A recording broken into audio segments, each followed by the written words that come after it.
Hey y'all, hey y'all, it's me Marty. Welcome to another video. Quick video here to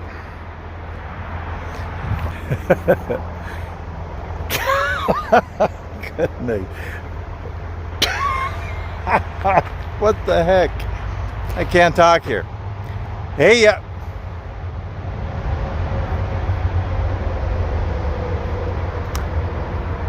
what's that? Hey y'all, it's me Marty. Welcome to another video. And in this video, I'm going to answer the question, what is bushcraft? Okay, so where am I at here?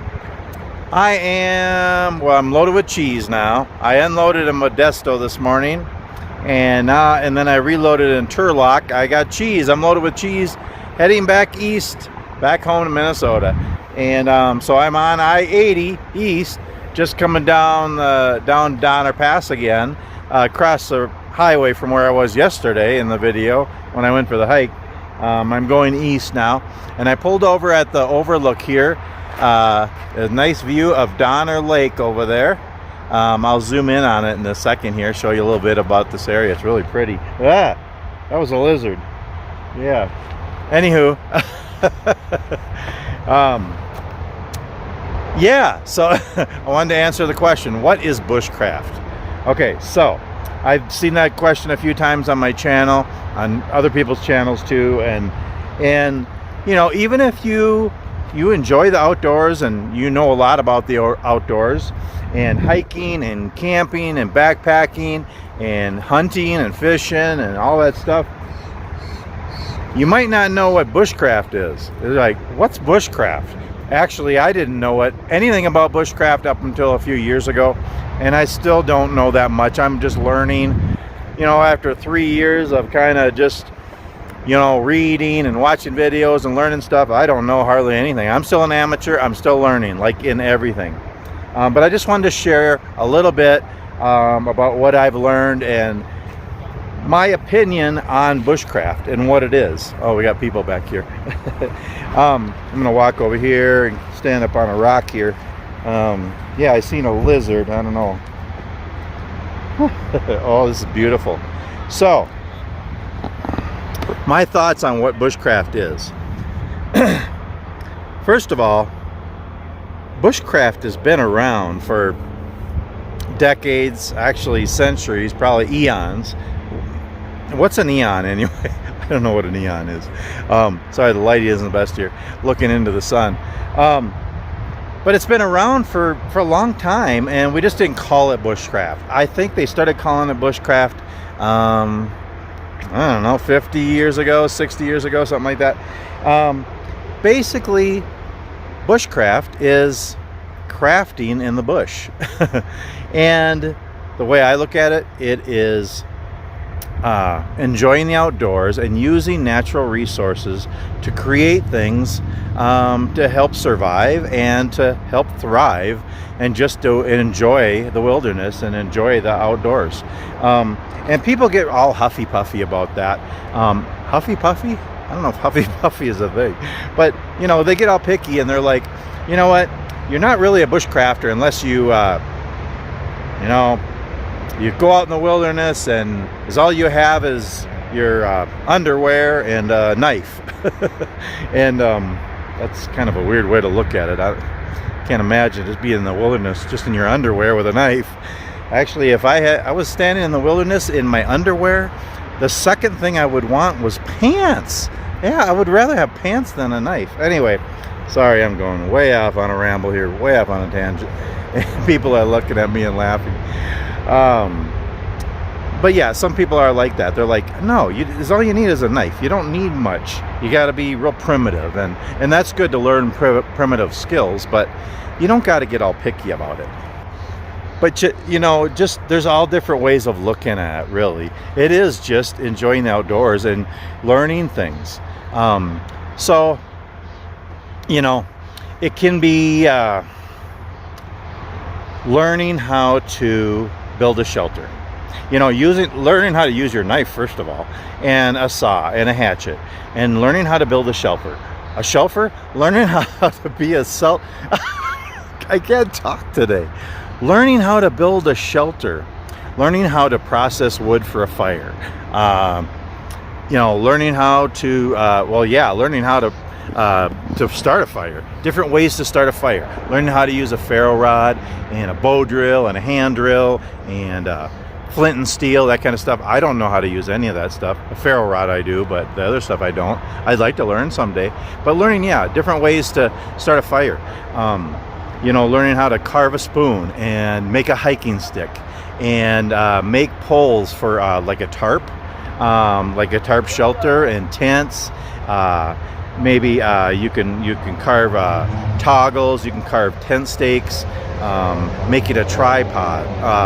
You know, learning different ways, different knots that you would use to build different things and to tie up things. And then learning about the outdoors, learning about trees and bushes and mushrooms and flowers and plants and, you know, medicinal plants and wild edibles, learning about animals and insects and different bugs and stuff. And then respecting the wildlife, respecting the environment, not worshiping the environment, worship God, but respect the environment and take care of it and leave no trace, that kind of thing. There's a family up here with kids. But yeah, just learning about the outdoors, first aid and survival skills, learning primitive skills and just how to survive without much, you know. But it's okay to have stuff. It's okay to have gear. Yeah, I like my packs and my pouches and all that stuff. I think I'm kind of bushcrafty. I wouldn't call myself a bushcrafter, but you know, my packs and my pouches and my gear is kind of military surplus, tactical, kind of rustic and outdoorsy kind of stuff, DIY stuff, thrifty stuff. You know, I think the gear that I use is kind of bushcrafty and stuff. But you don't have to get all picky about it. It's whatever you want to use, you know. Go out into the woods with just a knife, preferably more than just your underwear. I mean, I'm just saying, at least wear pants. And, you know, you can do that. You can do it primitive. You know, you could do with less, you know, and do more with less. And or you can have gear too. You know, there's all different ways to do bushcraft. Yeah, that's pretty much it. I just rambled a lot right there, and I don't know if I really said anything worthwhile, but yeah, bushcraft, to me, that's my personal opinion. It is just enjoying the outdoors and using the natural resources to create things and to you know, be able to survive and to thrive and just enjoy it. So yeah, I'm going to turn the camera around a little bit and just show you a little bit about the beautiful Sierra Nevada mountains here in California. So yeah, I did a video earlier this year. I came down the east side of Donner Pass and I wasn't able to get on the trail, but I stopped some different places and just did some little hikes. And this is one of the spots I actually stopped, actually. And it's just an overlooking Donner Lake, and it's just really pretty. There is Donner Lake off in the distance. See if I can zoom in on it without being too shaky. Good night. And the beautiful mountains. Donner Lake in northeastern California, Sierra Nevada mountains.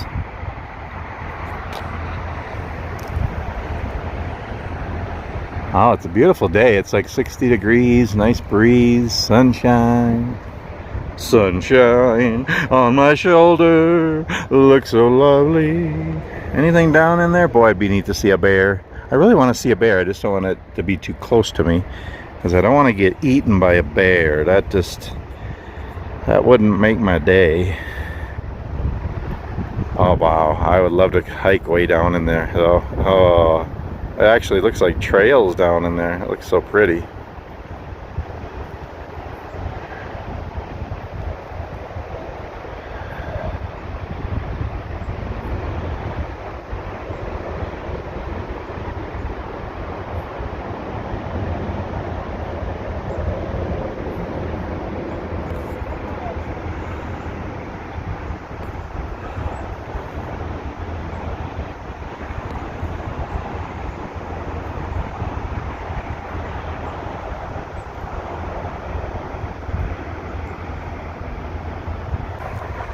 other thing, when you're learning bushcraft skills and just enjoying the outdoors, be safe. Be safe with fire. Be safe hiking and being out different places, and just be wise. And yeah. So anyway, that's about it for this video. A short one today. I hope you enjoyed it. Just sharing my 2 cents, things that I learned.